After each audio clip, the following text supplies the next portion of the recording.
There was a moment after SB19 finished at ACON 2025 when nothing happened. No rush to speak, no need to explain. JL and HOF didn't react like fans because they aren't paid to be impressed. They're paid to remember, to decide which performances disappear and which enter permanent industry memory. When they later described that night as unforgettable, it wasn't commentary. It was classification, a signal that something had crossed from performance into record. ACON 2025 didn't elevate SB19's visibility. It changed how they are filed, and once that happens, nothing moves the same again. Stay with this channel. Like, share, and subscribe for analysis that outlasts trends. In the music industry, unforgettable is not praise. It is a verdict. Legends don't speak to impress audiences, they speak to mark territory. Every word they use becomes part of the historical record they themselves helped create. That's why figures like JL and HOF avoid emotional language. Emotion fades, precision lasts. When they say something is unforgettable, they are not describing how they felt that night. They are stating that the performance crossed a line most acts never reach. There is an invisible hierarchy in music. At the bottom are performances that entertain. Above that are performances that impress. At the very top are performances that redefine the reference point. Unforgettable only applies to the last category. Polite approval sounds like encouragement. It's warm, vague, and disposable. Historical acknowledgement is cold, exact, and rare. It signals that the performance will be remembered even when the artist is no longer being discussed. That distinction is everything. Inside closed-door industry conversations, this word changes how SB19 is filed mentally. Not as talent, not as promise, but as proof. Proof that under pressure, on a major stage, with expectations high, they delivered something that couldn't be erased or replaced. In an industry drowning in content, being unforgettable is not about being louder. It's about being impossible to overwrite. That's what JL and HOF recognized. And that recognition carries consequences. JL and HOF are not hype engines. They are filters. The industry doesn't listen to them because they talk often. It listens because they speak rarely. And when they do, they're usually right. Their real influence happens away from cameras, inside booking rooms, festival meetings, and long-term planning conversations where careers are either accelerated or quietly dismissed. They are known for one thing above all else: spotting which artists can survive success. Plenty of acts break out. Very few scale. Fewer still endure. JL and HOF have built reputations by identifying that difference early, before charts confirm it, before awards follow it, before narratives catch up. When they acknowledge an act, it usually means the industry has already begun recalculating timelines. Artists who received similar recognition in the past didn't just gain visibility, they gained trust. Trust leads to bigger stages, repeat invitations, and opportunities where failure is not an option. This is why their attention is about future relevance, not current popularity. So when they single out SB19 after ACON 2025, it's not reaction, it's recognition. It means the group has moved from being evaluated to being accounted for. These aren't reactors responding to a moment. They're validators signaling that SB19 now belongs in rooms where longevity is assumed, and mediocrity is not tolerated. Most groups perform well. Very few command the room. At ACON 2025, SB19 crossed that distinction early and never gave it back. Command is not volume, movement, or crowd noise. It is the ability to dictate pace, attention, and energy without asking for permission. From the opening moments, SB19 controlled timing rather than chasing reaction, a choice that signaled confidence rather than hunger. Crowd reaction is easy to misread. Loud cheers can be manufactured. Command cannot. It appears when an audience adjusts itself to the performer, when phones lower, movement slows, and attention sharpens. During SB19's set, that shift was visible. The room stopped responding and started listening. The staging reinforced this authority. There was no visual excess designed to compensate for uncertainty. Pacing was deliberate. High-impact moments were spaced, not stacked. Restraint replaced spectacle. That restraint mattered. It suggested a group aware of their ceiling and uninterested in hitting it too early. This is the moment industry eyes changed posture. Evaluation requires distance. Watching requires respect. Somewhere mid-set, SB19 stopped being assessed and started being observed for outcome. Threshold performances are rarely announced. They're felt internally by professionals who recognize the signal. At ACON 2025, SB19 didn't peak. They arrived. Industry professionals are not impressed by difficulty. They are impressed by repeatability. Consistency under pressure is the first filter. Anyone can deliver once. Very few can deliver when expectations are already high. At ACON 2025, SB19 performed as if the pressure had already been absorbed, an indicator of systems, not adrenaline. Vocal control functioned as a trust signal. Not perfection, but command. Controlled breathing, stable tone, and recovery under strain communicated reliability. In live environments, this matters more than range or power. It tells decision-makers the performance will hold across venues, schedules, and fatigue. This is critical in an era dominated by polished illusion. Studio correction, visual editing, and backing tracks have blurred standards. Live credibility has become rare enough to stand out immediately. SB19 didn't lean on safety nets. They carried the performance themselves and made it look routine. That's why they read as reliable, not merely impressive. Impressive acts create moments. Reliable acts sustain tours, anchor festivals, and close award shows. Reliability is what allows professionals to stop worrying and start planning. There is a simple industry rule that never changes. Talent impresses, reliability gets booked. At ACON 2025, SB19 demonstrated both, but it was the second that triggered recognition. There is a test the industry rarely explains publicly because most artists fail it before they realize it exists. It's known informally as the "can they carry the night" test. This isn't about peak moments. Peaks are easy. Fireworks, high notes, and viral clips create spikes, but they don't sustain attention. What professionals watch for is energy management across an entire set.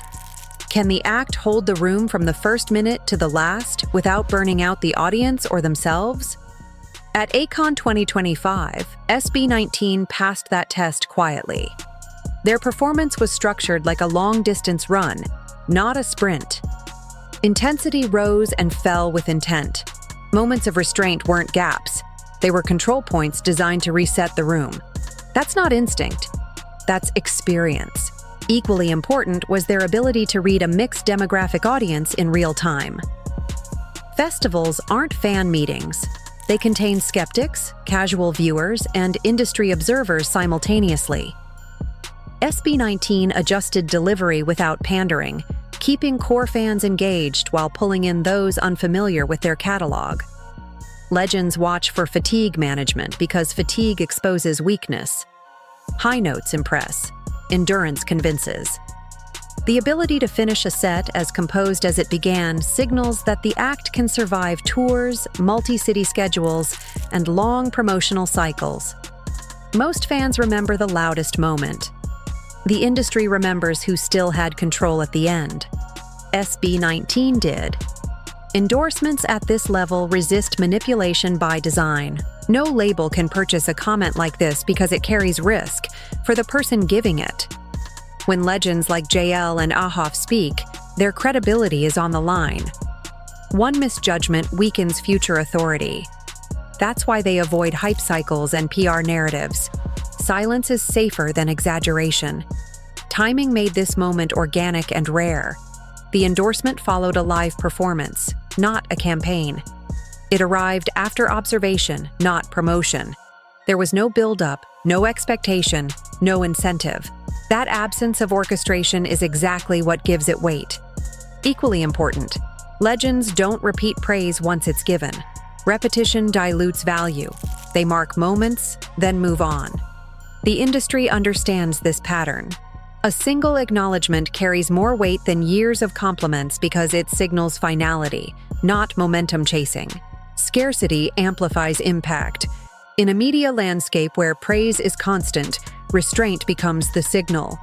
When something is named unforgettable once and never again, it becomes fixed in memory rather than circulating as content. This is why attempts to replicate the moment will fail. It can't be reenacted, rebranded, or reissued. It already belongs to the past tense. Subtly, quietly, this performance has been archived in industry memory. And archived moments don't fade. They resurface later as reference points when decisions are made. Global potential is a compliment. Global asset is a classification. Potential describes what an artist might become under the right conditions. An asset describes something the industry can deploy with confidence. At ACON 2025, SB19 crossed that line. They demonstrated not just capability, but utility. The ability to function reliably in complex, high-stakes environments. This shift changes how festivals, producers, and collaborators think. Potential requires protection. Assets are given responsibility. Once an act is seen as an asset, conversations move from "can they handle this?" to "where do we place them?" That is a fundamental change in status. For major festivals and global events, risk is the enemy. Budgets are high, margins are thin, and reputations are exposed. SB19's ACON performance signaled that they are a safe bet. Not safe as in predictable, but safe as in controllable under pressure. They can open, anchor, or close without destabilizing the night. Quietly, this unlocks access. Higher stakes stages, longer set allocations, cross-market collaborations that demand consistency rather than novelty. These opportunities don't get announced publicly. They surface months later as natural progressions. The industry doesn't reward promise. It invests in function. After ACON 2025, SB19 stopped being evaluated as a possibility and started being treated as infrastructure. The industry rarely reacts immediately. It absorbs, then responds. Endorsements like this influence booking decisions months later, not days. When tour routes are planned, when festival lineups are balanced, when late additions are considered, names associated with reliability resurface. A single elite acknowledgement becomes shorthand in internal discussions. They've already proven it. Awards committees pay close attention to these moments because they signal consensus forming at the top. Awards are not about discovery. They are about validation after proof. Performances like ACON 2025 provide the justification committees look for when aligning excellence with recognition. The effect compounds. One endorsement informs another conversation. That conversation influences a decision. That decision becomes a credential. Over time, the performance stops being discussed directly, but continues shaping outcomes indirectly. This is why the moment will be cited retroactively. Years from now, when SB19's position feels obvious, ACON 2025 will be referenced as the turning point. Not because it went viral, but because it marked the moment the industry stopped waiting. There is a rule professionals understand instinctively. Recognition travels slower, but lasts longer. Charts move fast, memory moves permanently, and this performance has already entered the long memory of the business. For years, Kpop has been framed through regional pride, passionate fandom, cultural momentum, promising growth. But pride is not credibility, and momentum is not proof. Global industries do not shift narratives because of slogans. They shift when evidence forces a rewrite. ACON 2025 provided that evidence. SB19 didn't represent Kpop by declaration. They did it by functioning successfully inside a global framework, under international expectations, mixed demographics, and professional scrutiny. That distinction matters. The industry doesn't ask where an act comes from. It asks whether they can operate at scale. This is why SB19 became the reference point. Not because they were first, loudest, or most discussed, but because they delivered a performance that held up without contextual explanations. No asterisks, no allowances. just execution that met global standards on a global stage. Industry narratives shift only when comparison becomes unavoidable. After ACON 2025, future P-pop acts won't be asked, "Can this work globally?" They'll be asked, "Can they do what SB19 did?"